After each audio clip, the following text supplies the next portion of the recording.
So I did a video of my wife and I heading down to southern Indiana for a quick trip to meet up with the grandkids and the son-in-law to finally give them their Christmas presents because we haven't had a chance to hook up.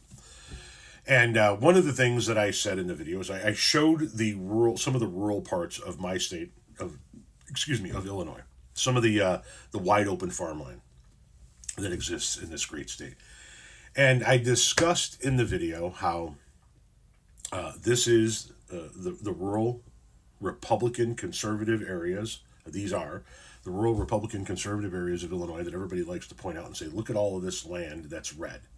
And I pointed out all that land and how there were also no fucking people there. And it can be red, it's fine. It can be red, it can be blue, it can be purple. But if there are 12 people in the county, it doesn't really fucking matter because land doesn't vote. And this person says, land may not vote, but it does feed people. Well, actually, the farmers who work the land feed the people. But yes, essentially you're correct. Land doesn't vote, but it does feed people. It also doesn't feed people for free, does it? And see, that's one of the arguments that gets made all the time. I talk about, specifically here in Illinois, how the Chicagoland area is the financial engine of the entire state. And the Chicagoland area, Cook County and what we call the collar counties, that's Chicago and its suburbs, all of those counties get back less federal funding than they put out. And all of those red counties in Illinois get back more federal funding than they put out. So all of those red counties are quite literally living off of those very few blue counties where all of the money is made, where all of the revenue is made.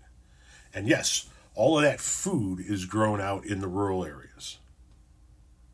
But they're not just giving it to people for free. So the exchange always is this.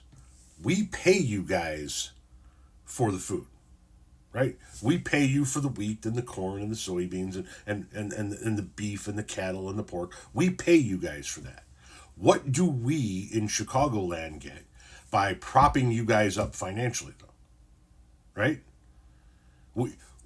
You guys always bitch, and not you guys, I'm just talking about, you seem to have Canadian flags in there. I'm talking to the Illinois people now because that's essentially what we're talking about. Yeah, it does feed people. Yeah, it does. But without us in the blue areas, those rural areas cease to exist, right? They can't support themselves. They can't survive without our money. And if they could survive without our money, then I would love to see them begin to do that very thing so that we could keep our money here in the Chicagoland area. But yes, land does feed people in exchange for payment. What do the rural areas give us in exchange for our tax dollars? And don't say food. We've already established that we've paid for the food. What do we in the Chicagoland area get for handing over millions of dollars to rural counties that hate us?